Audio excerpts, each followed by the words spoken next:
কঠোপনিষদের আমরা প্রথম অধ্যায়ে দ্বিতীয় বল্লী আলোচনা করছিলাম। আজকে আমরা তার পরবর্তী অংশ আলোচনা করব। আমরা কঠোপনিষদ পাঠ শুরু করি শান্তি মন্ত্র দিয়ে।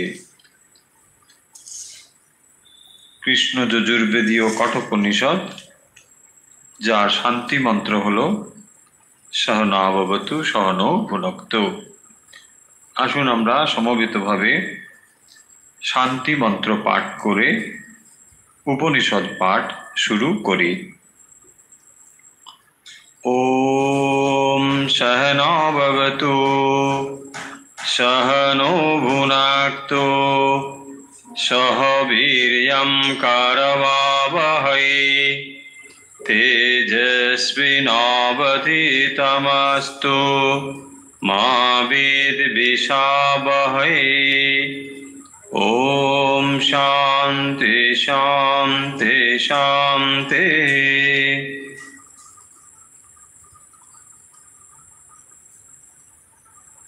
কঠোপনিষদের প্রথম বল্লী আমরা মূলত যে কাহিনী এবং উপদেশ পাঠ করেছি, সেখানে নচিকেতা এবং যমরাজ, নচিকেতা উপস্থিত হয়েছেন যমরাজের কাছে এবং যমরাজ নচিকেতাকে 3টি বর প্রদান করেছেন। যে 3টি বরে একটি একটি করে নচিকেতা তার জিজ্ঞাসা যমরাজের কাছে উপস্থাপন করছেন। প্রথম বরে তিনি চেয়েছেন জাগতিক উন্নয়নের কথা। তিনি চেয়েছেন ফিরে গেলে পিতা যেন তার প্রতি অসন্তুষ্ট না হন, পিতা যেন পূর্বের মতো তার প্রতি স্নেহপরায়ণ থাকেন এবং তিনি যেন নিরুদ্বেগ থাকেন। এই প্রার্থনা তিনি প্রথম বরে জানিয়েছেন। আমরা জানি যমরাজ তৎক্ষণাৎ তথাস্তু বলে মঞ্জুর করে দিয়েছেন। দ্বিতীয় বর যখন প্রার্থনার কথা এলো, নচিকেতা তার পূর্বে খানিকটা এই বর উপস্থাপনের পূর্বে তিনি একটি বিষয়ের অবতারণা করেছেন। কি সেই বিষয়? তিনি বলছেন যে স্বর্গলোক বলে একটি জায়গা রয়েছে বা একটি অবস্থায় রয়েছে, আমরা শুনেছি, এবং সেই স্বর্গলোক লাভ করা যায় এবং সেখানে জরা ব্যাধি এবং ভয় নেই। যেখানে জরা ব্যাধি ভয় নেই, সেই রকম স্থান লাভ করার জন্যে নচিকেতা প্রয়াসী হয়েছেন। তার ফলে তিনি যমরাজের কাছে বলছেন, দ্বিতীয় বরে আমি এই স্বর্গ প্রাপ্তির উপায় জানতে চাই।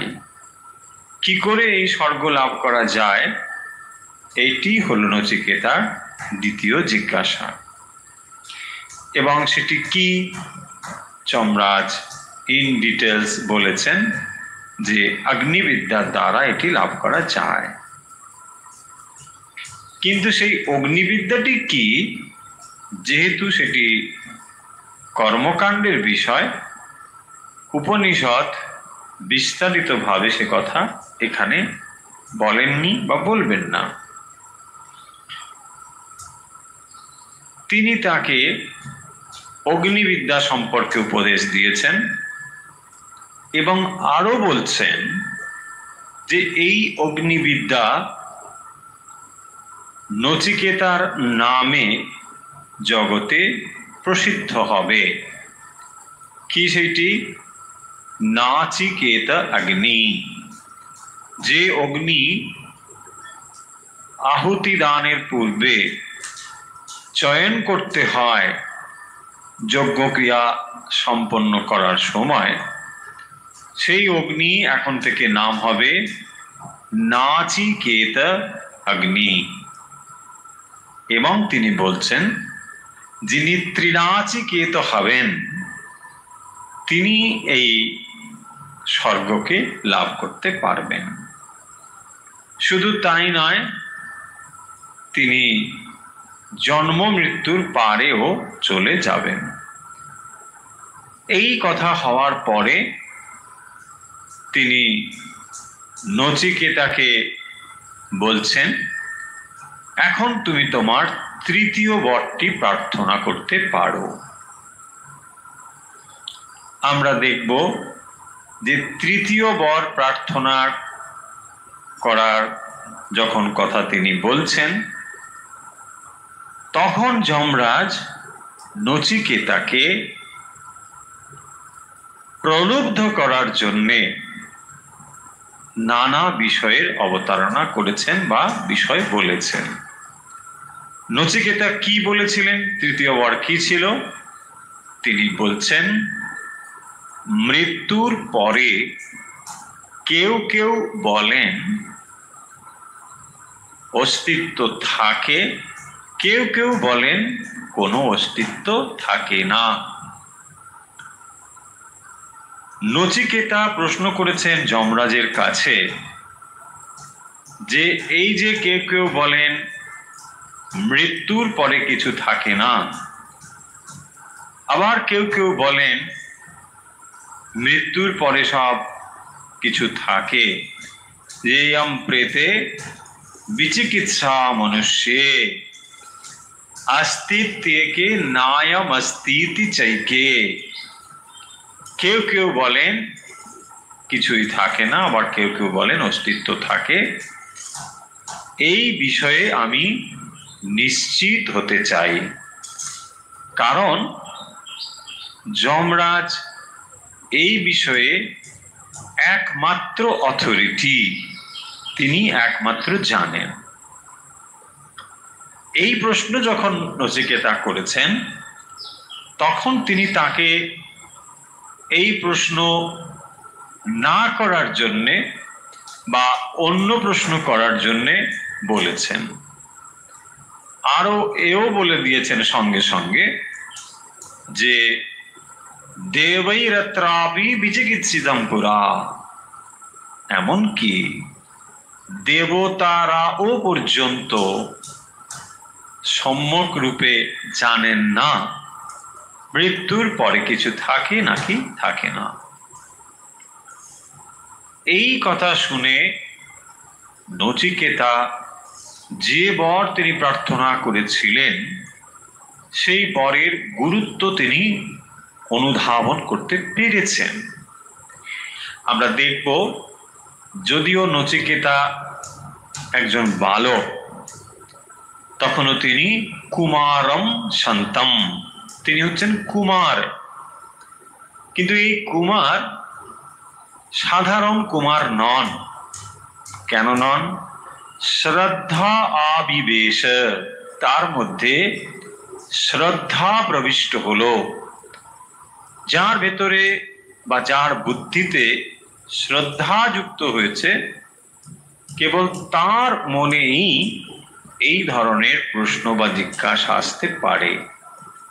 আমরা উপাখ্যানের গোড়াতেও দেখেছি, যখন তিনি পিতার দ্বারা বারবার তিনি যখন অনুরোধ করছিলেন, তখন পিতা তাকে বললেন, তোমায় যমের কাছে দিলাম। এই কথা শুনে যদি তার অন্তরে শ্রদ্ধা না থাকতো, তাহলে তিনি এই কথাটির অন্যরকম অর্থ করতেন। তিনি বললেন, বাবা যখন আমাকে যমরাজের কাছে দিয়েছেন, নিশ্চয়ই যমরাজের আমার কোনো প্রয়োজন রয়েছে। যেহেতু তার অন্তরে শ্রদ্ধা রয়েছে, তাই যথার্থ বুদ্ধি তার কাছে এসে উপস্থিত হলো।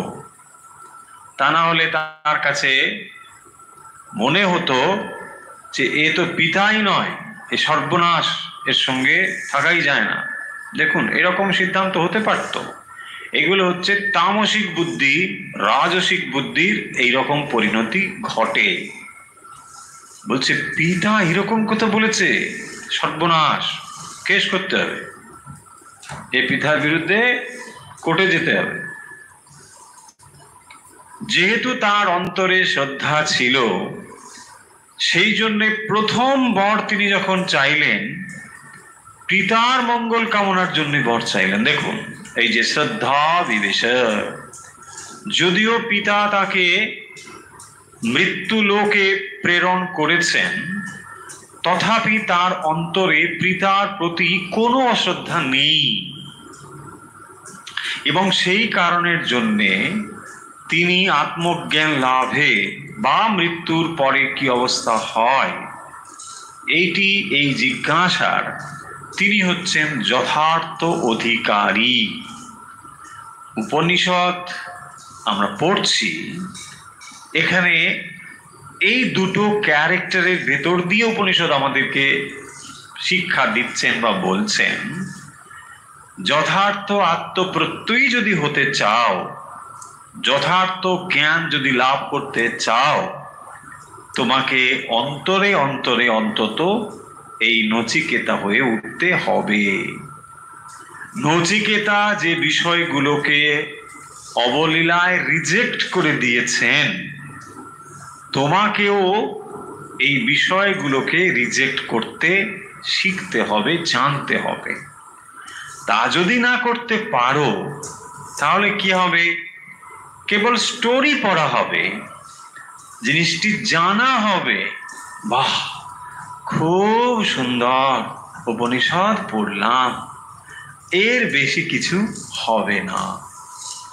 কারণ উপনিষদ আমাদেরকে এইটি শেখাচ্ছেন যে এই মনন এবং চিন্তনের দ্বারা অন্তরে প্রবিষ্ট হতে হবে।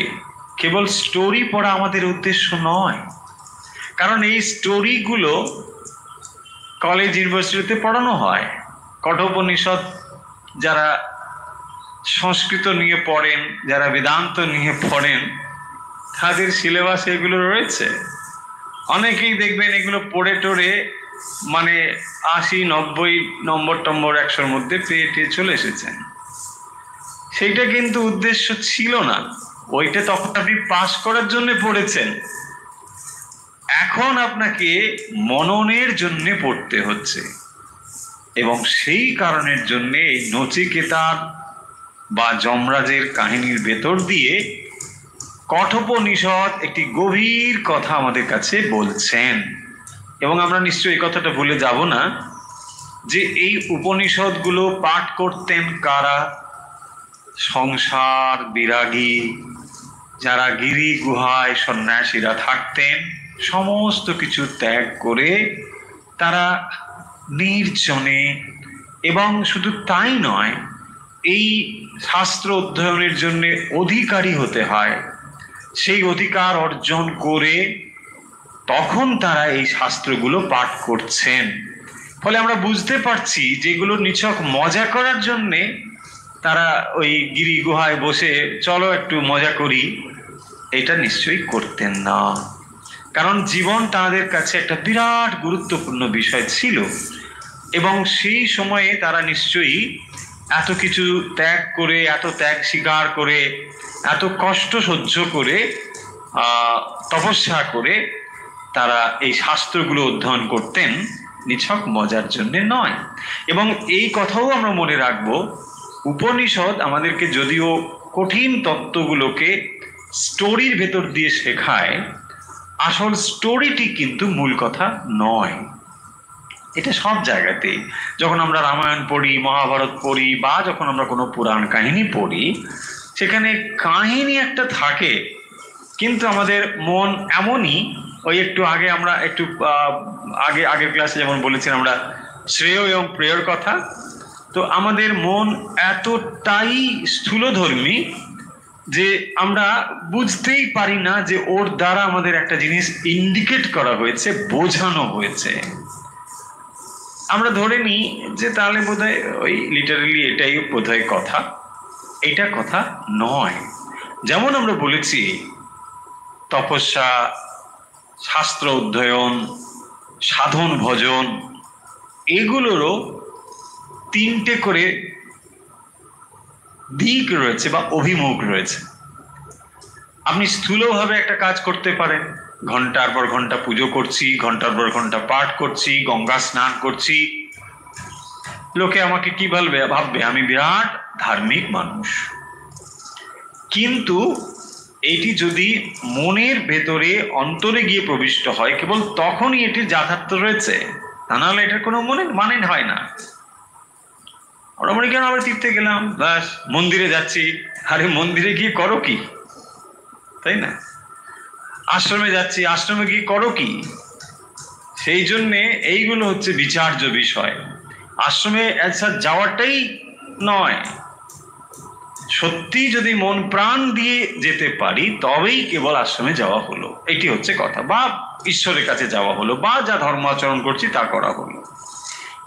পয়েন্ট হলো যে নচিকেতার কাছে এত প্রলোভনের বস্তু এসেছে যা মনুষ্য জীবনে কল্পনা করা যায় না।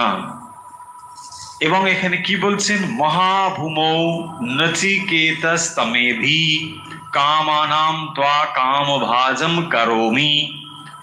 ফলে আমরা বুঝতে পারছি যে তাকে নানা রকম বিষয় সম্পর্কে বলা হয়েছে, এবং যেগুলো মনুষ্য লোকে অত্যন্ত দুর্লভ। মানুষ এগুলোকে লাভ করার জন্যে জীবনের পর জীবন অপেক্ষা করে থাকে। একটা দুর্লভ জিনিস তার কাছে এসে উপস্থিত হয়, যদি ভোগ্যবস্তুও হয়। যে ভোগ্যবস্তুর কথা যমরাজ নচিকেতার কাছে বলছেন, সেগুলো পাওয়ার জন্যে মানুষ জন্ম জন্ম ধরে তপস্যা করে যায়, তারপরে ওই রকম লাভ করে, যদি তার ওই বস্তু প্রাপ্তির আকাঙ্ক্ষা থাকে। নচিকেতাকে বলছেন যে তুমি যখন আমার কাছে এসেছো, এই বস্তুগুলো দিচ্ছি, কিন্তু তুমি এই প্রশ্ন করো না। এখানেই আমরা দুটো স্পষ্ট বিভাজন খুঁজে পাচ্ছি, ধর্মের একটি অভ্যুদয় এবং নিঃশ্রেয়স। তাহলে নিঃশ্রেয়স মানে যেখানে সমস্ত ডিজায়ার শেষ হয়ে যায়, আর অভ্যুদয় হলো সমস্ত ডিজায়ার সেখানে শুরু হচ্ছে। আপনি একটি ডিজায়ার ফুলফিল করছেন, আবার ডিজায়ার তৈরি হলো, আবার ডিজায়ার এলো, আপনি এক একটা ডিজায়ার ফুলফিল করার জন্য কর্ম এবং এভাবে অগ্রসর হয়ে যাচ্ছেন। আর নিঃশ্রেয়স হলো সমস্ত ডিজায়ারের সমাপ্তি, খালি একটি ডিজায়ার, আত্মজ্ঞান লাভ। দেখুন তাহলে একটি পথ অভ্যুদয়ের পথ, আর একটি হলো নিঃশ্রেয়সের পথ। একটি পথে ডিজায়ারের পর ডিজায়ার মানে টু ডু লিস্ট সেখানে থাকতে হবে, তাই না? কারণ to fulfil that desire you have to do your duty. Yes, এটা দরকার, ওটা দরকার, yes you have to do. So এখানে টু ডু লিস্টটা কিন্তু বিরাট, একটার পর একটা রয়েছে। কিন্তু নিঃশ্রেয়সের কাছে এই লিস্ট একেবারে শেষ, আর কিচ্ছু নেই, অনলি আত্মজ্ঞান লাভ। এবারে প্রশ্ন আসবে যে তাহলে যারা নিঃশ্রেয়স লাভের চেষ্টা করছেন দে আর ফুলিশ ফেলোস, অনলি একটা জিনিসের দিকে ছুটছে। অ্যান্ড যারা অভ্যুদয়ের জন্য ছুটছে তারা অনেক কিছুর জন্য যাচ্ছে, এটা চাই তারপরে ওটা চাই।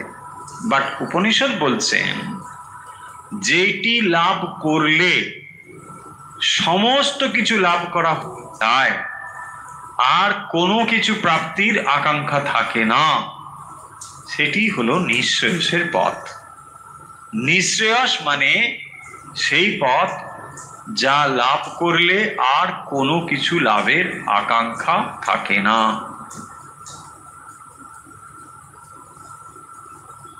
নচিকেতা যমরাজের কাছে সেইটি জানতে চেয়েছেন যে মৃত্যুর পরে কিছু থাকে নাকি কিছু থাকে না। আমরা এগুলো আলোচনা করেছি বিস্তারিতভাবে, যেখানে একটির পর একটি প্রলোভনের বস্তু তিনি বলেছেন এবং নচিকেতা সেগুলোতে কিভাবে দোষ দর্শন করেছেন এটিও কিন্তু অনুধাবনের বিষয়। কারণ নচিকেতা বলে দিতে পারতো যে এগুলো আমি চাই না, কিন্তু শুধু তা নয়, নচিকেতা কেন চাইছে না সেটাও বলেছে। স্বভাবামর্তস্য যদন্তৈকতৎ সর্বেন্দ্রিয়াণাম জরয়ন্তি তেজঃ। সো আমরা যেগুলোকে ইন্দ্রিয় দ্বারা উপভোগ করি, পাঁচটি আমাদের কর্মেন্দ্রিয়, পাঁচটি জ্ঞানেন্দ্রিয়, আমরা ইন্দ্রিয় দ্বারা এই জগৎকে যেভাবে দর্শন করি বা যেভাবে উপভোগ করি বা ভোগ করি, এর দ্বারা কি হয়? সর্ব ইন্দ্রিয়াণাম জরয়ন্তি তেজঃ। তার মানে ভাইটাল ফোর্স যেটা, যা আপনার ভেতরে প্রাণ শক্তি রূপে কাজ করছে, ইন্দ্রিয় ব্যবহার করার ফলে কি হচ্ছে? জরয়ন্তি তেজঃ। তার ভেতরে যে শক্তি রয়েছে সেটি ধীরে ধীরে জরয়ন্তি, সেটা ক্রমশ হ্রাস প্রাপ্ত হচ্ছে। আমরা ভাবছি আমরা ভোগ করছি, কিন্তু আসলে আমরা ভুক্ত হয়ে যাচ্ছি। আমরা ভোগ করি না, দ্রব্যই আমাদেরকে ভোগ করে ফেলে। হ্যাঁ, ওই যে বলে না যে প্রথম লোকে নেশা করে মদ খায়, তারপরে মদ ওকে খায়। So exactly the same way, যখন আমরা কোনো একটা জিনিস ব্যবহার করছি এবং তার দ্বারা যখন আসক্ত হয়ে যাচ্ছি, তখন ওই বস্তুই আমাকে ব্যবহার করা শুরু করেছে। এটাকেই বলেছেন সর্ব ইন্দ্রিয়াণাম জরয়ন্তি তেজঃ। তাহলে ইন্দ্রিয়ের শক্তিগুলো ধীরে ধীরে নষ্ট হয়ে যায়, তেজ তার শেষ হয়ে যায়। এই জন্য তিনি বলছেন যে আপনি যে বলছেন আমি চিরদিন বেঁচে থাকবো, সেটা কি করে সম্ভব? ইন্দ্রিয়গুলো যদি ধীরে ধীরে অবসপ্রাপ্ত হয়, তাহলে এই জগৎকে যে আমি দেখছি সেই কাজটি তো আর করতে পারবো না। একজন মানুষ মানে কি? তার ভেতরে একটি দেহ রয়েছে, ইন্দ্রিয় রয়েছে, জ্ঞানেন্দ্রিয়, কর্মেন্দ্রিয়, মন, বুদ্ধি, চিত্ত, অহংকার। এই দিকগুলো ছাড়া আর তো অন্য কিছু নেই। এখন বলছেন যদি আমার ইন্দ্রিয়গুলো ধীরে ধীরে ক্ষমতা কমে যায়, তাহলে তোমার এখানে বেঁচে থেকেই বা কি হবে, তাই না? আমরা জানি বার্ধক্যে যখন মানুষের শক্তি কমে আসে, তো তখন কেউ তাকে জিজ্ঞাসাও করে না। শঙ্করাচার্য বলছেন যে তাকে কেউ জিজ্ঞাসাও করে না যে কেমন আছো, বরং বুড়ো মরলে ভালো। জরা হচ্ছে এমন একটি অবস্থা যেখানে আপনি বিদায় নিলে মানুষ খুশি হবে। সো এটাই ভাবতে হবে। নচিকেতা তাই বলছেন যে সমস্ত ভোগ্য বস্তুর কথা আপনি বলছেন, খুব ভালো, কিন্তু তবৈব বাহা স্তব নৃত্য গীতে, বলছেন এগুলো সব আপনারই থাক, আমি এগুলোর একটিও চাই না। ফলে আমরা এই কথাগুলো কেন বলছি, এগুলো তো পড়ে এসেছি, নচিকেতার মনের অবস্থা সম্পর্কে আমরা ধারণা করতে পারবো। যে নচিকেতা যমরাজের কাছে উপস্থিত হয়েছেন নিছক মজা করার জন্য নন, যে প্রশ্নগুলো তিনি করছেন, নচিকেতার এই প্রশ্ন করার পেছনে কি উদ্দেশ্য রয়েছে, সত্যি তিনি জানতে চান, তিনি জিজ্ঞাসু, তিনি নাকি কেবল কৌতূহলের বশে কথা বলছেন, এটি তিনি পরিষ্কার জেনে নিতে চান। কারণ যদি নিছক কৌতূহলের বশে কেউ কথা বলেন তার উত্তর একরকম, আর যিনি সত্যি জীবন জিজ্ঞাসার জন্য এটি জানতে চান তার উত্তর আরেক রকম। এবং সেই কারণের জন্য দেখুন যমরাজ এতগুলো কথা বলছেন। আমরা দ্বিতীয় বল্লীর প্রথম মন্ত্র পড়েছি, আমরা দ্বিতীয় মন্ত্র পড়ব আজকে, তারপরে প্রথম মন্ত্র ও দ্বিতীয় মন্ত্র একসঙ্গে আলোচনা করে দেব। আসুন এখন আমরা শুরু করি দ্বিতীয় মন্ত্র, বল্লী নম্বর 2, অধ্যায় 1। শ্রেয়াশ্চ প্রেয়াশ্চ মনুষ্যমেতাৎ তৌ সম্পরেত্যা বিবিনক্তি ধীরাঃ শ্রেয় হি ধীরোভি প্রেয়োসি বৃণীতে প্রেയോ মন্দো যোগস্কেমাৎ বৃণীতে। আবার পড়ছি, শ্রেয়াশ্চ প্রেয়াশ্চ মনুষ্যমেতাৎ তো সম্পরিত্যা বিবিনক্তি ধীরাঃ শ্রেয় হি ধীরোভি প্রেয়সো বৃণীতে প্রেയോ মন্দো যোগস্কেমাৎ বৃণীতে। আমরা এক একটি শব্দের অর্থ দেখব। আমরা উপনিষদ পড়ছি, কঠোপনিষদ পড়ছি, আমরা বুঝে বুঝে পড়ব, কেবল এগিয়ে যাব দ্রুত, এটি আমাদের উদ্দেশ্য নয়। মন্ত্র নম্বর 2 আমরা পড়ি, শ্রেয়শ্চ প্রেয়শ্চ মনুষ্যমেতাৎ। দুটো শব্দ আমরা এর আগেও পেয়েছি 1 নম্বর মন্ত্রে, একটি হলো শ্রেয় আর একটি হলো প্রেয়। তাহলে এখানে কি বলছেন, সেই কথাটি বলছেন, শ্রেয়শ্চ প্রেয়শ্চ। চ শব্দের অর্থ আমরা বুঝি এবং বা এন্ড, তাহলে শ্রেয় বিসর্গ যুক্ত চ, শ্রেয়শ্চ সহজ সন্ধি, শ্রেয় যুক্ত চ শ্রেয়শ্চ, প্রেয় যুক্ত চ প্রেয়শ্চ, তার মানে শ্রেয় এবং প্রেয়। তারপরে কি বলছেন, তারপরে বলছেন মনুষ্য এতা, মনুষ্যমেতা, মনুষ্যম এতৎ, মনুষ্য মানে মনুষ্যকে, মনুষ্যম, মনুষ্যম এতঃ। তারপরে কি বলছেন, তৌ সম্পরিত্য বিবিনক্তি ধীরাঃ।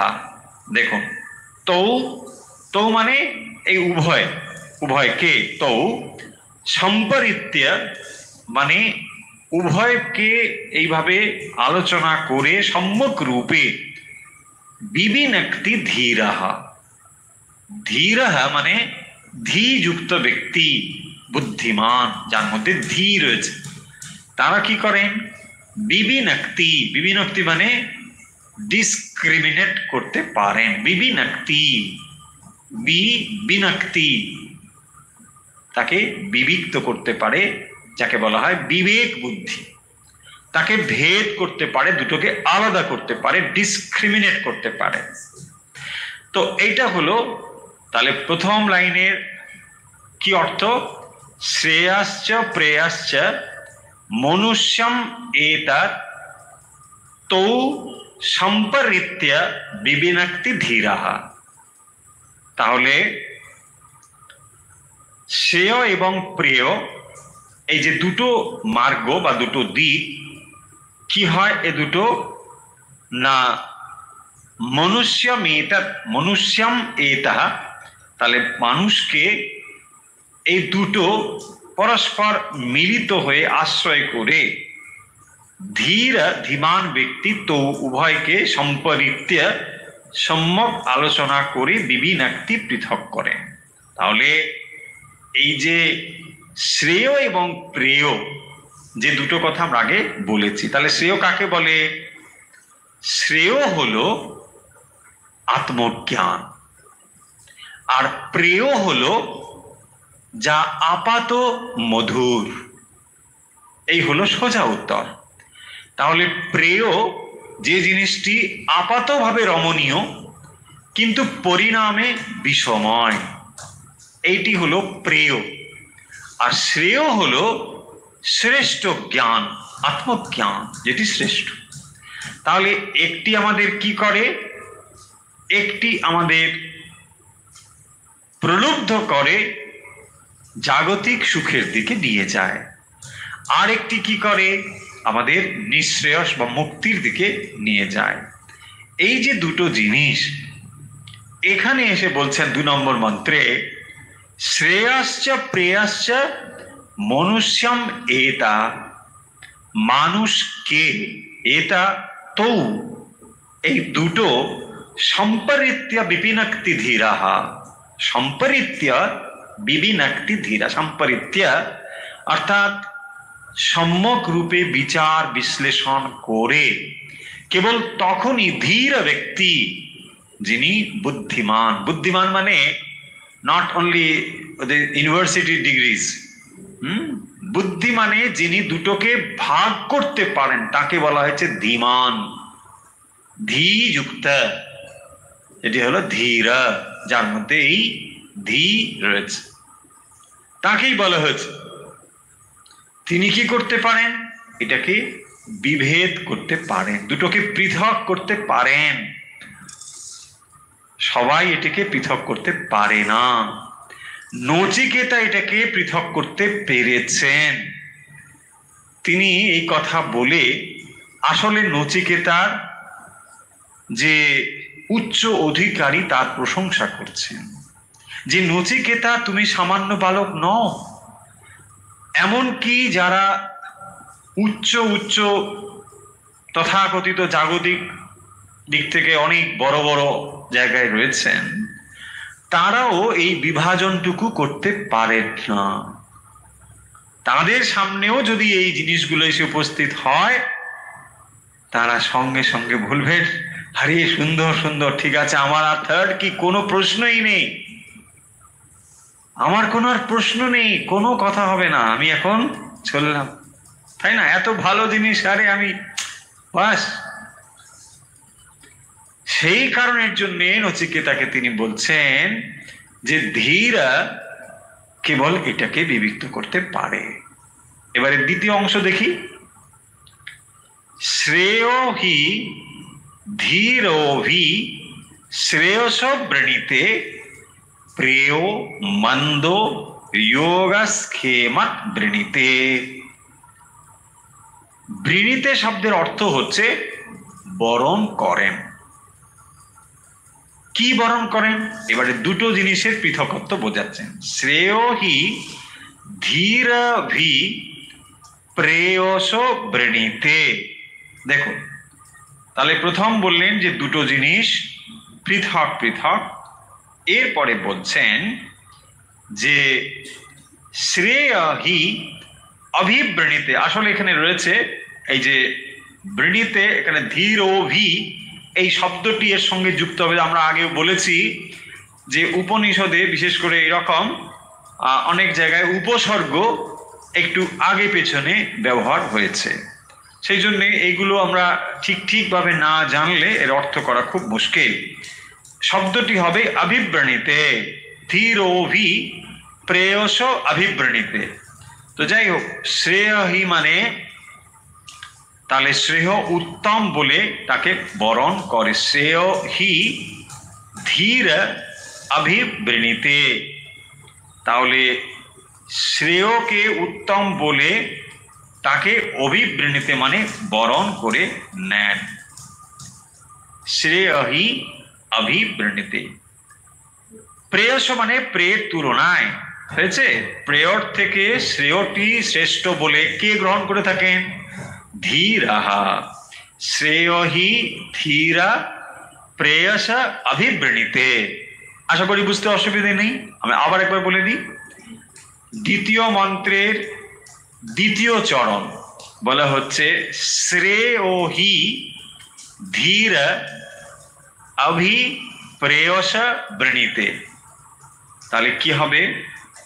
শ্রেয়হি মানে শ্রেয়, দুটো জিনিস, শ্রেয় এবং প্রিয়। শ্রেয়হি শ্রেয়, ধীর মানে যারা ধীযুক্ত, ধীর।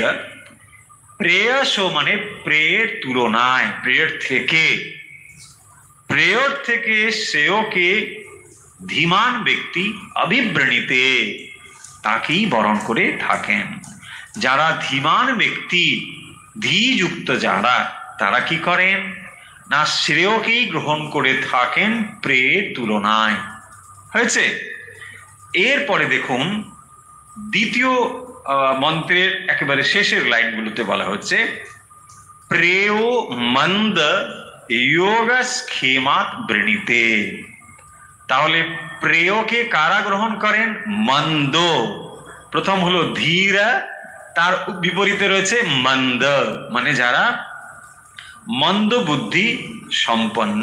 মন্দ, মন্দ মানে যারা জাগতিক বা এই সুখ সম্পদ এগুলোকে যারা আশা করেন বা চান, তাদেরকে বলেছেন মন্দ। তাহলে প্রিয় মন্দ যোগ স্খেমাত বৃণীতে। তারা কি চান? যোগা এবং স্খেমা। হোয়াট ইজ যোগ স্খেমা? আমরা ভগবত গীতা থেকে পড়েছি। যোগা হচ্ছে অপ্রাপ্ত বস্তুর প্রাপ্তির আকাঙ্ক্ষাকে বলা হয় যোগা, এন্ড স্খেমা হলো প্রাপ্ত বস্তুর সংরক্ষণকে বলা হয় স্খেমা। তার মানে আমরা সারা জীবন যা করছি, only these two things, yoga and schema, you see? জীবনে আমরা কি চাই? আমরা এই পেতে চাই, ওই পেতে চাই, সেই পেতে চাই। নট অনলি এটাকে রাখতে চাই, সংরক্ষণ, সুরক্ষিত থাকবে। হ্যাঁ, এটা শুধু পেলেই হবে না, এটা যেন গচ্ছিত থাকে, তা নাহলে আমরা সময়ে সময়ে সেটাকে পাবো না। তাই জন্য আমরা কি চাই? সিকিউর লাইফ চাই, সুরক্ষিত জীবন চাই, তাই না? তাহলে এই দুটো যোগা এবং স্খেমা কারা চায়? মন্দ বৃণীতে। প্রেয় মন্দ যোগ স্খেমাত বৃণীতে। আমরা আরেকবার দেখিনি অর্থটা, তা পুরো মন্ত্র, দ্বিতীয় মন্ত্র আমরা আরেকবার অর্থ দেখব। যদিও আমার মনে হয় সবাই মোটামুটি বুঝে গিয়েছেন। শব্দ রয়েছে শ্রেয়াশ্চ প্রেয়াশ্চ মনুষ্যমেতৎ। মনুষ্যমেতঃ, মনুষ্যম এতা। তাহলে শ্রেয়াশ্চ প্রেয়াশ্চ মানে চ যুক্ত, চ হলে মানে এবং, শ্রেয় যুক্ত চ শ্রেয়শ্চ, সোজা কথা। তাহলে শ্রেয় এবং প্রেয় মনুষ্যম এটা, মনুষ্যকে কি করে? এটা মানে এই দুটো জিনিস পরস্পর মিলিত থাকে। কোনটা? শ্রেয় এবং প্রেয়। এই দুটো ডিভাইডেড নয়। যেমন আমরা আগের দিন বলেছিলাম যে দুটো রাস্তা যদি পৃথক হয়, আপনাকে বলে দিল এটা মানে বেহালার দিকে যাচ্ছে আর এটা চৌরাস্তার দিকে যাচ্ছে, বলছে হ্যাঁ ঠিক আছে, না চৌরাস্তা ওখানেও আছে, এটা চৌরঙ্গি বললে ভালো। তাহলে একটা এইদিকে যাচ্ছে, একটা ওই দিকে যাচ্ছে, এটা নিয়ে কোনো প্রশ্ন আসতে পারে না, কারণ এটা সম্পূর্ণ পৃথক, তাই না? দুটো পৃথক জিনিস। এখানে আপনার কোয়েরি বা প্রশ্ন আসবে না। প্রশ্ন আসবে যখন এ দুটো মেশানো, তখন দেখবেন আপনার কাছে সমস্যা। আপনি একটা রাস্তা দিয়ে এগোলেন, বলছে এটা ধরে চলে যান, আপনি চলে যাবে। তারপরে খানিকটা গিয়ে দেখছেন একটা রাস্তা বাম দিকেও গেছে, একটা ডান দিকেও গেছে, একটা ওদিকে, একটু কনফিউজ, তাই না? আরে বাপরে, আমাকে বললো আপনি সোজা গেলেই পৌঁছে যাবেন। কোথায় সোজা? এ তো এদিকে দেখিয়ে, যেমন গুগল ম্যাপ আমাদের মাঝে মাঝে ওরকম বলে। আপনি গুগল ম্যাপ ধরে যাচ্ছেন, বলছেন এই একটু করলে, আর একটু মানে ব্যাস হয়ে গেছে, পরের গলিতে ঢুকে পড়েছেন আপনি, হয় না এরকম? তো এই জিনিসটি এখানে বলছেন যে এটা এইরকম ডিভাইডেড নয়। যদি এটা এরকম ডিভাইডেড হতো, এটা অনেক সহজ হয়ে যেত, তাই না? তাহলে আর এত শাস্ত্র অধ্যয়নের প্রয়োজন হতো না, কারণ এটা তো দুটো জিনিস সম্পূর্ণ পৃথক। কিন্তু এখানে কি বলছেন? এটা তো সম্পর্রিত্য বিবিনক্তি, এটা মানে এ দুটো মিলিত হয়ে আছে। তো এটা তো মানে উভয়, এই দুটো শ্রেয় এবং প্রেয় এটা মিশে রয়েছে। এক্সাম্পল দেখুন, একটি জিনিস আপাতভাবে রমণীয়, আবার আরেকটি জিনিস পরিণামে ভালো কিন্তু বর্তমান অবস্থায় খারাপ। ধরুন ছাত্ররা লেখাপড়া তারা করছে, পড়তে আর ভালো লাগে না, বিরক্তিকর, তার থেকে বরং আমরা এখন একটু অন্য কিছু করি। তারপরে পরীক্ষার সময় ব্যাস মোটামুটি আমি যেভাবেই হোক না কেন নম্বর পেলেই হয়ে যায়। এটা একটা ওয়ে হতে পারে। কিন্তু যিনি পরিশ্রমী, যিনি শ্রেয় মার্গকে গ্রহণ করেন, তিনি দেখবেন যে না, এটা নয়, আমি যথেষ্টভাবে পড়াশোনা করব, তারপরে আমি এটি লাভ করব। যে কেউ দেখবেন বলছে না, অ্যাপারেন্টলি তো ওটাই আমার দরকার, পাস করাটা নিয়ে কথা, পড়াটা নিয়ে কথা না, তাহলে আমি এখন না পড়লেও হতে পারে, যে কোনো মিনস উপায় অবলম্বন করে আমি যদি পাস করে যাই হয়ে গেল, তাই না? সমাজে এটা চলছে, সর্বত্র এটা চলছে, এটা সকলে আমরা বুঝতে পারি। তাই এখানে দুটো জিনিস বলছেন, তো সম্পর্রিত্যা, এইটিকে বিচার বিশ্লেষণের দ্বারা, সম্পর্রিত্যা বিবিনক্তি। তাই এই শ্রেয় এবং প্রেয় এই দুটো সব সময় আমাদেরকে টেম্পটেড করে, আমরা বুঝতে পারি না, এবং সেই কারণের জন্যে বিচার বিশ্লেষণ করে এটাকে পৃথক করতে হয়। এটা গেল প্রথম কথা। দ্বিতীয় কথা, অর্থাৎ দ্বিতীয় মন্ত্রের দ্বিতীয় চরণে বলা হচ্ছে, শ্রেয় হি ধীর প্রেয়স অভিবৃণীতে। কি বললেন? শ্রেয় হি। তাহলে শ্রেয়টা কি? শ্রেয় হচ্ছে প্রেয়স, মানে প্রেয়ের তুলনায়। প্রেয় মানে কি? যেটা আপাত মধু, তাকে বলা হয় প্রেয়। তাহলে এই প্রেয় শ্রেয় হি ধীর অভিবৃণীতে, যারা ধীমান ব্যক্তি, যারা ধীর প্রজ্ঞা যাদের রয়েছে, যাদের বিশ্লেষণ রয়েছে, বিচার যাদের রয়েছে, অর্থাৎ যারা এই ভবিষ্যৎটাকে দেখতে পায়, তাই না? যারা কি করছে যে না, এটা করলে ঠিক ওই জায়গায় আমি লাভ করতে পারবো। যে কোনো জাগতিক বিষয়েও যদি আমরা ভাবি একটা অ্যাচিভ করার কথা, তখন দেখবেন সেখানেও তার দূরদৃষ্টি যে হ্যাঁ, আমি এটা করে ঠিক ওইখানে লাভ করব। কিন্তু যিনি সামহাও যে কোনোভাবে ওখানে পৌঁছানোর কথা ভাববেন, তিনি ফাঁকি দেবেন, নানা রকম অসৎ পথ অবলম্বন করবেন, করে সেখানে পৌঁছতে চেষ্টা করবেন। কিন্তু ধীর ব্যক্তি যিনি, তিনি কিন্তু কোনটাকে গ্রহণ করবেন? শ্রেয়টাকে গ্রহণ করবেন, প্রেয়টাকে নয়। আপাতভাবে দেবেন করলা খেতে পছন্দ না, তাই না? তেতো খাবার, ইস, বাট এটা শরীরের পক্ষে ভালো। মিষ্টি খেতে ভালো লাগে, বলছে হ্যাঁ মিষ্টি, কিন্তু ওটা খেলে সর্বনাশ, বিপদ আছে, বলছে আপনি আর বেশি দিন খেতে পারবেন না। কিন্তু আপাতভাবে এটা খারাপ, কিন্তু পরিণামে ভালো। এই জিনিসটি হচ্ছে শ্রেয় এবং প্রিয় দুটো জিনিস।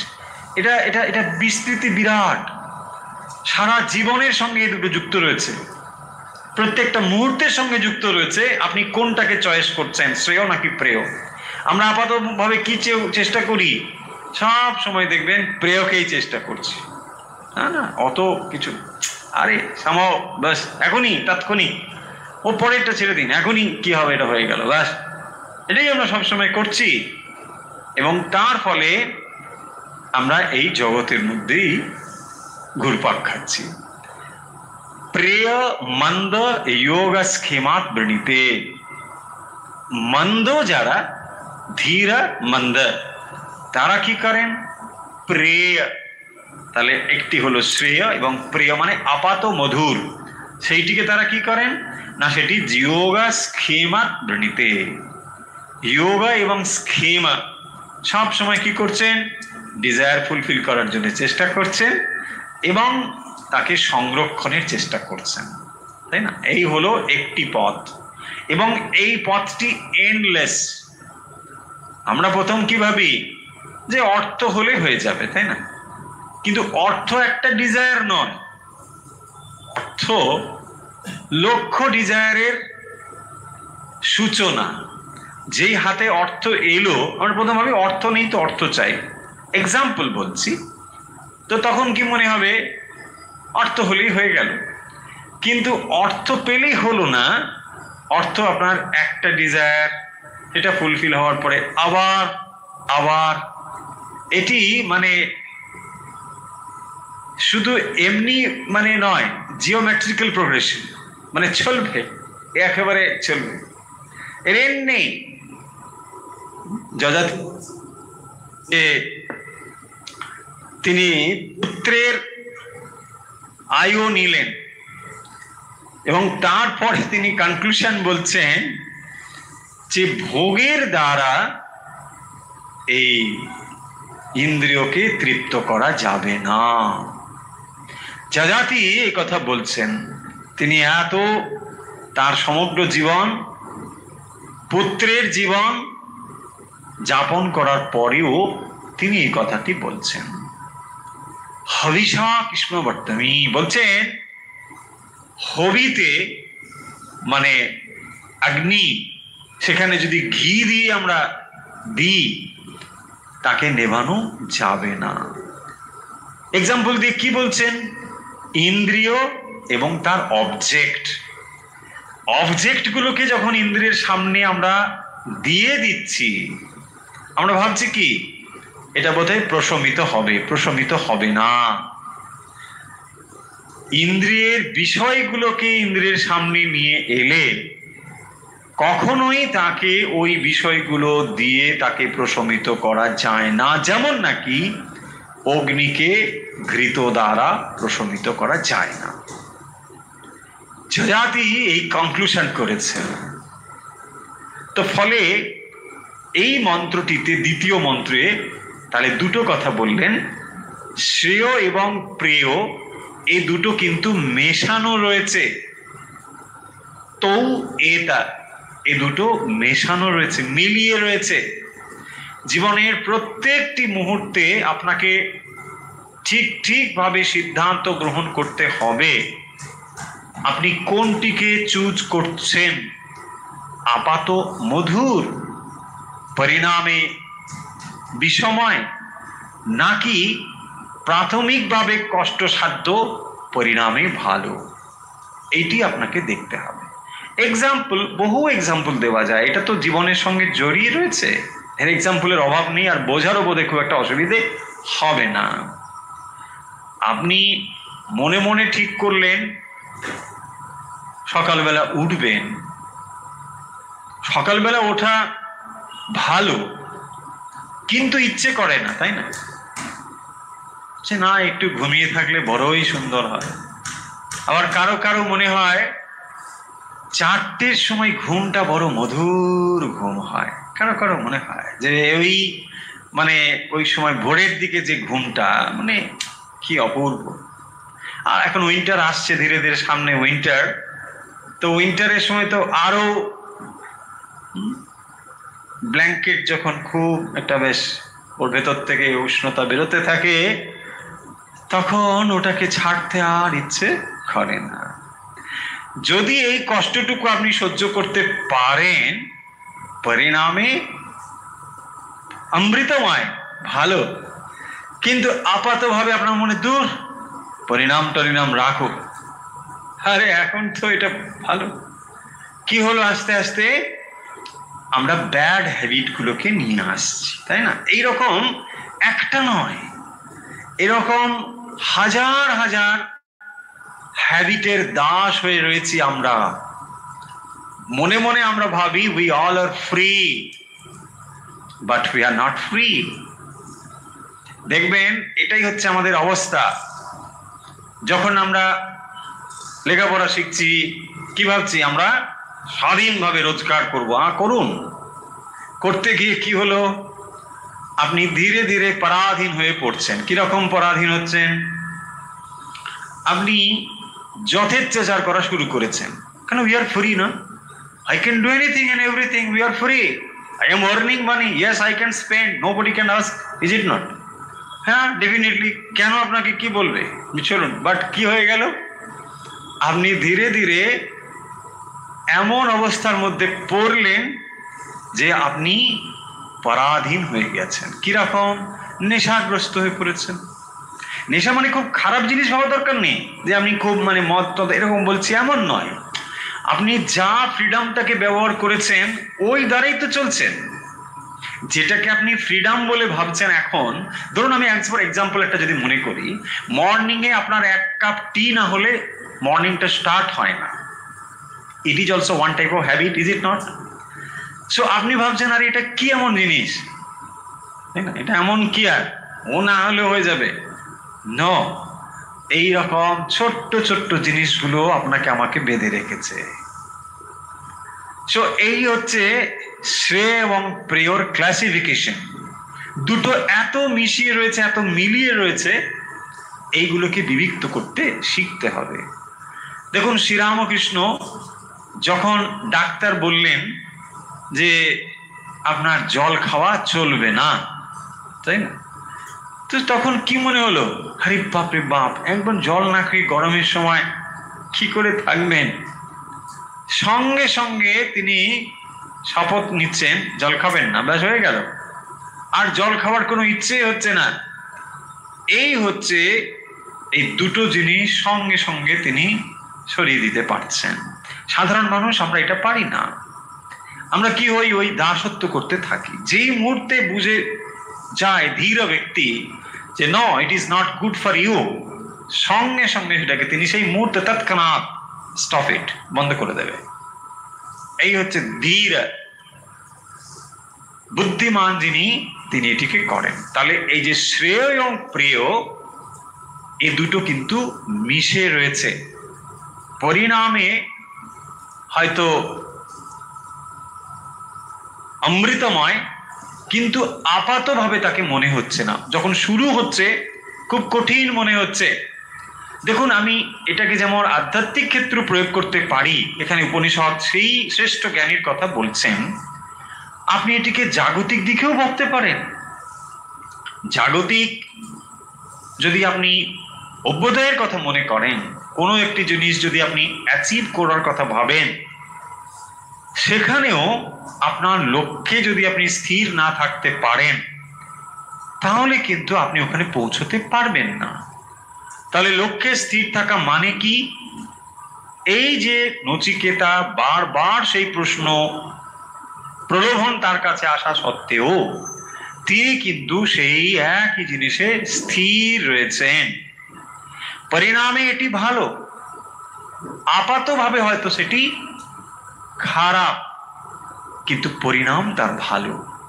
সেই জন্য দেখবেন ছাত্রছাত্রীরা এখন না, লেখাপড়া শিখে লাভ নেই, লেখাপড়া শিখবো না। আরে লেখাপড়া শেখো, না শিখলে তুমি কিছুই বুঝতে পারবে না, তাই না? ঠিক সেরকম আপাতভাবে এটা মনে হবে কঠিন।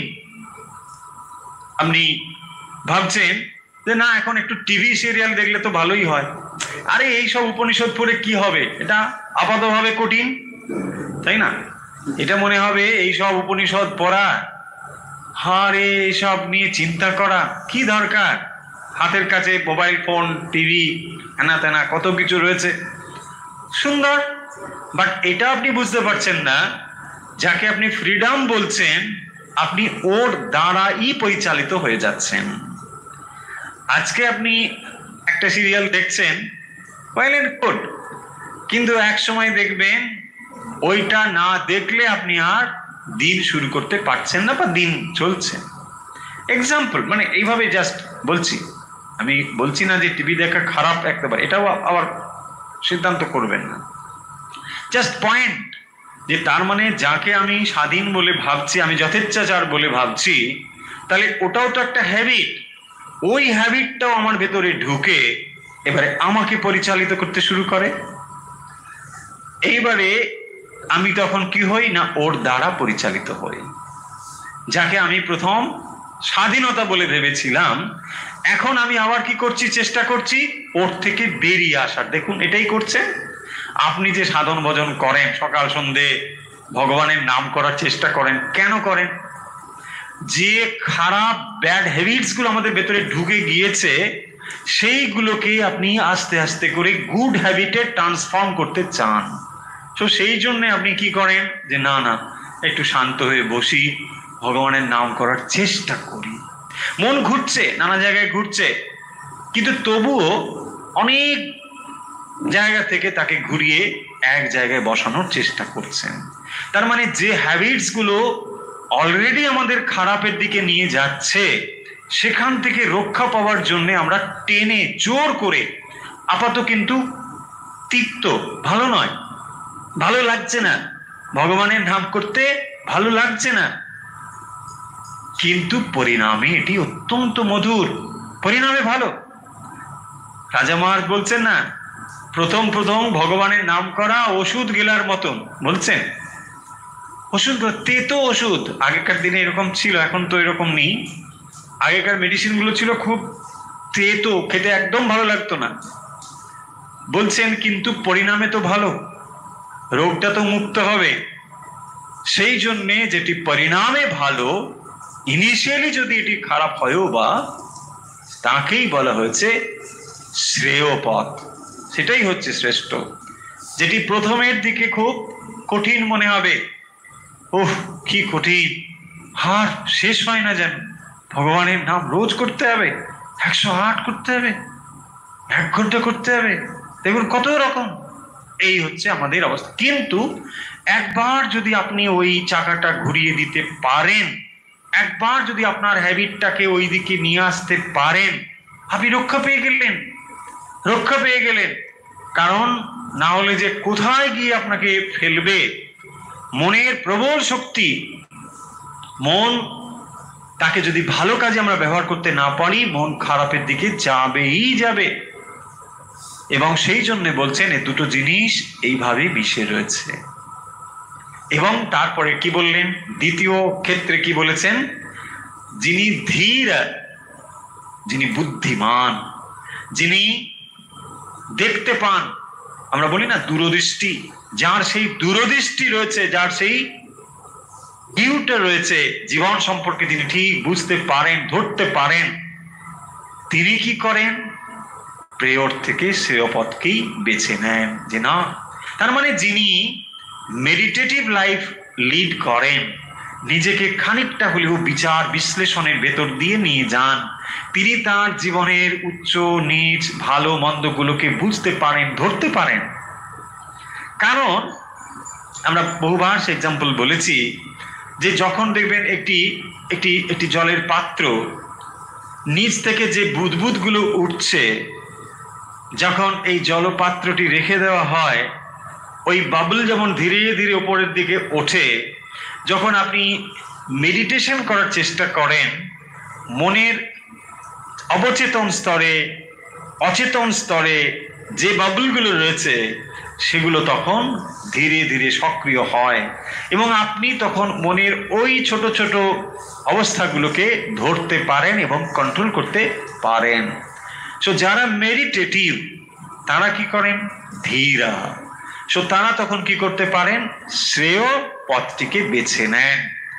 এবং মন্দ, যারা এই আপাত রমণীয় জিনিসটিকে গ্রহণ করার জন্য অভ্যস্ত, সংসারে যারা আমরা রয়েছি, তারা কি করি, আপাত মধুর জিনিসটিকে গ্রহণ করি, দিয়ে কি হয়, যোগা স্কেমা, যোগা এবং স্কেমা, এই দুটো জিনিসই আমরা পাই।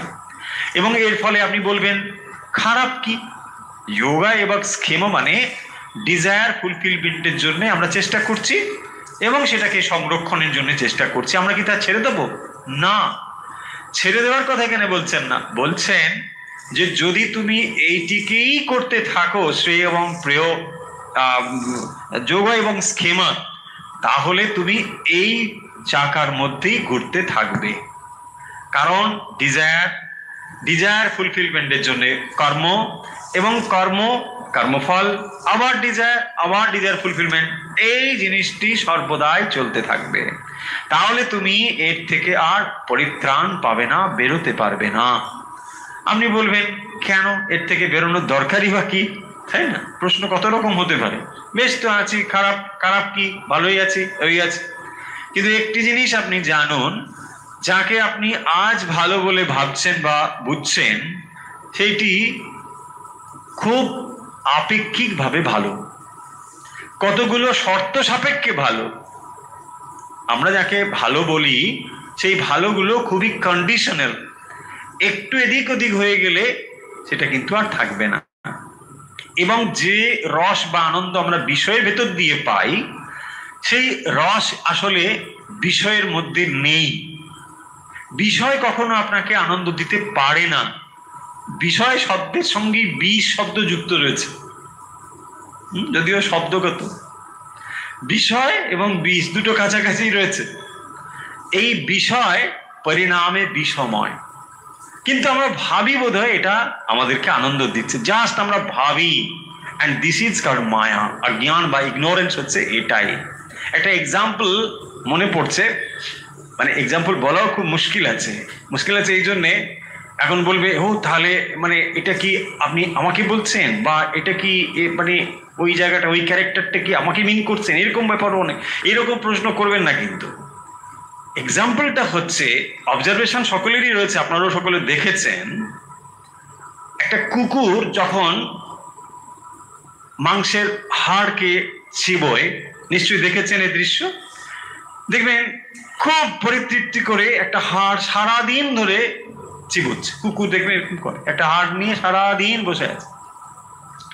ও মনে করে রস বোধহয় হাড়ের ভেতর থেকে আসছে। হাড় কিন্তু রসযুক্ত কোনো বস্তু নয়, হাড় একটা সলিড জিনিস, ওর মধ্যে কোনো রস নেই। বাট ওর মুখের লালাটাই ও আসলে গ্রহণ করছে, ও বাট মনে করছে ওখান থেকে রস আসছে। দেখুন এক্সাম্পলটা একটু কেমন লাগলো, কেমন ভাবে নেবেন। কিন্তু এই হচ্ছে বিষয়ের অবস্থা। বিষয় কিন্তু এটাই, আমরা ভাবছি যে বিষয় বোধহয় আমাকে আনন্দ দিচ্ছে, কিন্তু খুব ভালো করে যদি আপনি ভেবে দেখেন, দেখবেন একেবারেই তা নয়। বিষয়টাকে আপনি যে অ্যাঙ্গেল থেকে দেখছেন বা যে দৃষ্টি ওর ভেতর আরোপ করেছেন, ওটুকুই আপনাকে রস সঞ্চার করছে, আর কিচ্ছু নয়। রস সঞ্চার আপনাকে ওইটি করছে। যেমন একটি বস্তু, ধরুন গোলাপ ফুল দেখে কবি একটা কবিতা লিখছেন, তারপরে যে বাগান থেকে নিয়ে অন্য কোথাও বিক্রি করার কথা ভাবছে ফুল, সে ওটাকে ওইভাবেই নিচ্ছে, যেখান থেকে টুক করে নিয়ে গিয়ে ওখানে বিক্রি করে পয়সা পাবে। পূজারী তিনি ভাবছেন, না, ফুলটা নিয়ে গিয়ে ভগবানের পায়ে দেবো। একটাই জিনিস, অবজেক্ট একটা। এক একজন মানুষের অবস্থান্তর হওয়ার ফলে সে কিন্তু ওই তার ডিজায়ার ফুলফিল হচ্ছে। দেখুন যিনি কবিতা লিখছেন, তার ডিজায়ার হচ্ছে ও সৌন্দর্যটাকে প্রকাশ করা, এটা তিনি করছেন। তাহলে গোলাপ কিন্তু এগুলো সব থেকে নিরপেক্ষ। দেখুন গোলাপ ভাবছে, কে কবিতা লিখলো, কে আমাকে কোথায় দিল, নো, নাথিং, নো ফিলিং। একই রকম দেখুন সূর্য, একই রকম ভাবে চাঁদ, একই রকম ভাবে বাতাস।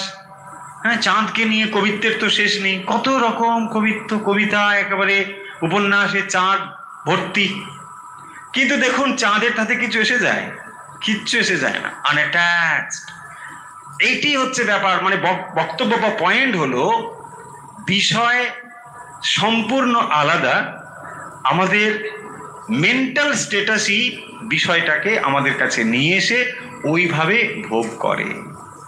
বিষয় কিন্তু আসলে আপনাকে কোনোভাবেই আনন্দ বা রস দিতে পারে না। তাহলে আজকে আমরা থামবো, আমাদের সময় হয়ে গিয়েছে। আমরা দ্বিতীয় বল্লীর প্রথম এবং দ্বিতীয় মন্ত্র পড়েছি। প্রথম মন্ত্রে শ্রেয় এবং প্রেয়র কথা উল্লেখ করা হয়েছে এবং বলেছে, উভে নানার্থে পুরুষম সিনিতাহা। নানার্থে মানে দুটো জিনিস, অর্থাৎ শ্রেয় এবং প্রেয়, এ দুটো নানার্থে মানে নানা ভাবে। নানার্থে শব্দ আমরা আগেও মানে ব্যাখ্যা করে বলে দিয়েছি। যখন দেখবেন শ্রেয় এবং প্রেয় এই দুটো এতটাই আলাদা, এতটাই পৃথক, দুটো সম্পূর্ণ বিপরীত। প্রেয়র দিক থেকে দেখুন, একজন ডাক্তার হতে চাইছেন, আর একজন উকিল হতে চাইছেন, একজন ব্যারিস্টার হতে চাইছেন, সব কিন্তু একই দিকে। ডাক্তার আলাদা, উকিল আলাদা, দুটো পথ আলাদা, কিন্তু এই দুটো দিক একই দিকে, কিন্তু সম্পূর্ণ বিপরীত। কোনটি? না শ্রেয়র দিক। এগুলোর সব থেকে আলাদা। যেমন একজন সন্ন্যাসী হতে চাইছে আর একজন গৃহী হতে চাইছে, দুটোই চাইছে, কিন্তু দুটো কি একই রকম? দুটো সম্পূর্ণ বিপরীত। ঠিক সেই রকম দুটো বিপরীত। শ্রেয় এবং প্রেয় এমন নয় যে দুটো তাহলে কি রকম মিশে টিশে গেল, any confusion? No, it is not confusion, totally different, entirely different. দুটো সম্পূর্ণ আলাদা জিনিস। একটি আমাদের জগতের মধ্যে রাখে আর একটি জগৎ থেকে মুক্ত করে দেয়। সেই জন্য এখানে বলেছেন যে এই দুটো জিনিসের মধ্যে ধীরা যিনি বিবিক্ত করতে পারেন, তিনি এই দুটোকে বিবিক্ত করে শ্রেয়কেই গ্রহণ করে থাকেন, এবং মন্দবুদ্ধি যোগা স্কেমা ভৃতে, তিনি যোগা এবং স্কেমাকে গ্রহণ করে থাকেন। তাহলে আজকে আমরা আমাদের উপনিষদ পাঠ শেষ করছি। আমরা কঠোপনিষদ থেকে পাঠ করলাম। কঠোপনিষদের প্রথম অধ্যায়ের দ্বিতীয় বল্লী আমরা পড়ছি। এই কঠোপনিষদ আমাদের জীবনের যে জিজ্ঞাসা তার সঙ্গে যুক্ত রয়েছে। নচিকেতা হলো সেই ক্যারেক্টার যেখানে জীবনের যে প্রান্তে এসে আপনার